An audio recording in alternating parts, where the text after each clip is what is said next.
ರೀತಿ ಅವರು ಅದನ್ನೇ ಸರ್ ಹೇಳಿದ್ದು. ರೋಡ್ಗೆ ಹಾಕಿದ್ದಾರೆ, ಅದನ್ನ ಮಾತ್ರ ಒಂದು ನಾವು ತೆಗೆದಿದ್ದೀವಿ, ರೋಡ್ಗೆ ಹಾಕಿರೋದು ತೆಗೆದಿದ್ದೀವಿ ಅಂತಾನೆ ಅವರು ಸಮಜಾಯಿಸಿ ಕೊಡೋದಕ್ಕೆ ಎಷ್ಟೇ ಪ್ರಯತ್ನ ಪಟ್ರು. ಆದ್ರೂ ಕೂಡ ರಾಜೀವ್ ಕೂಡ ಮಾತಾಡ್ತಾ ಬೆಂಕಿ ಹಚ್ಬಿಡ್ತೀವಿ ಅಂತೆಲ್ಲಾನು ಕೂಡ ಮಾತಾಡಿದ್ದಾರೆ. ಏನೆಲ್ಲ ಮಾತಾಡಿದ್ದಾನೆ ಎಲ್ಲವೂ ನೋಡಿದ್ದೀನಿ, ಯಾವುದೂ ಸರಿ ಇಲ್ಲ. ಹೆಚ್ಚಿಗೆ ಏನು ಹೇಳಕ್ಕೆ ಇಷ್ಟಪಡಲ್ಲ, ಬುದ್ಧಿ ಹೇಳ್ತೀನಿ. ಇದೇ ಫಸ್ಟ್ ಆ್ಯಂಡ್ ಲಾಸ್ಟ್. ಯಾವತ್ತೂ ಕೂಡ ಸಾರ್ವಜನಿಕ ಜೀವನದಲ್ಲಿ ಈ ಭಾಷೆ ಬಳಸಬಾರ್ದು.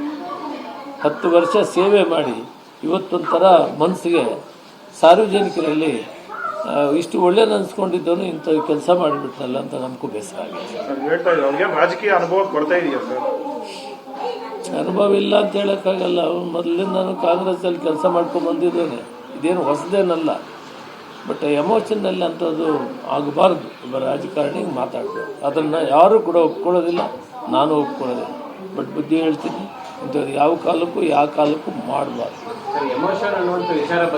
ಜಿಲ್ಲಾ ಉಸ್ತುವಾರಿ ಸಚಿವರಿಗೆ ಗಮನಕ್ಕೆ ತರಬಹುದಾಗಿತ್ತು, ಜಿಲ್ಲಾಧಿಕಾರಿಗಳ ಗಮನಕ್ಕೆ ತರಬಹುದಾಗಿತ್ತು, ಹತ್ತಿರದಲ್ಲಿ ತಹಸೀಲ್ದಾರ್ ಇದ್ದರು, AC ಇದ್ದರು, ಮಾತಾಡ್ಬೋದಾಗಿತ್ತೆ. ಬಿಟ್ಟರೆ ಯಾವತ್ತೂ ಕೂಡ ನಾವು ಕಾನೂನನ್ನು ತೆಗೆದುಕೊಳ್ಳುವಂಥ ಕೆಲಸ ಮಾಡಬಾರ್ದು. ಜನರ ಸಮಸ್ಯೆಗಳಿಗೆ ಎಮೋಷನ್ ಆಗೋದು ಬೇರೆ ಸರ್. ಏನೋ ಜನಕ್ಕೆ ಅನ್ಯಾಯ ಆಗಿದೆ, ತೊಂದರೆ ಆಗಿದೆ, ಆ ಸಂದರ್ಭದಲ್ಲಿ ಮಾತಾಡಿ ಇದೊಂದು ಸಣ್ಣ ಬ್ಯಾನರ್ ವಿಚಾರಕ್ಕೆ ಇಷ್ಟು ಎಮೋಷನ್ ಆಗ್ಬೇಕಾಗಿತ್ತು ಅನ್ನೋ ಪ್ರಶ್ನೆ ಇದೆ. ಬ್ಯಾನರ್ ಎಷ್ಟೋ ಜನ ಕಟ್ಕೊಳ್ತಾರೆ, ಅದಕ್ಕೆ ಯಾಕೆ ತಲೆ ಕೆಡಿಸ್ಕೋಬೇಕು?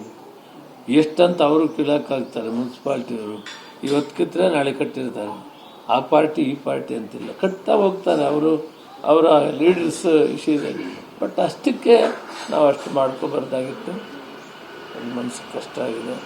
ಈಗ ಸಿಬ್ಬಂದಿಗಾಗಿ ಅವಮಾನಿಸಿದ್ದಾರೆ, ಅವರಿಗೆ ಅಶ್ಲೀಲ ಪದಗಳು ನಿಲ್ಲಿಸಿದ್ದಾರೆ ಅಂತೇಳಿ ದಲಿತ ವಿರೋಧಿ ಅನ್ನುವಂಥ ಕಾರಣಕ್ಕಾಗಿ ಪ್ರತಿಭಟನೆಗಳು ಕೂಡ ದಲಿತರು ಇವರು ಅಂತ ಬರೋದಿಲ್ಲ, ಅದೆಲ್ಲ ಕರೆಕ್ಟ್ ಅಲ್ಲ. ಆ ಇನ್ಸಿಡೆಂಟು ಒಬ್ಬ ಅಧಿಕಾರಿಗೆ ಅಥವಾ ರಾಜಕೀಯ ವ್ಯಕ್ತಿಗೆ ಅದು ಸೂಕ್ತವಾದಂಥದ್ದಲ್ಲ. ಆ ಭಾಷೆ ಸರಿಯಿಲ್ಲ. ಮತ್ತು ಅಧಿಕಾರಿ ಯಾರೇ ಆಗಿರಲಿ ಅವ್ರಿಗೆ ಕೂಡ ಆ ರೀತಿ ಅವ್ರದ್ದೇ ಆದ ಘನತೆಗಳು ಇರ್ತದೆ.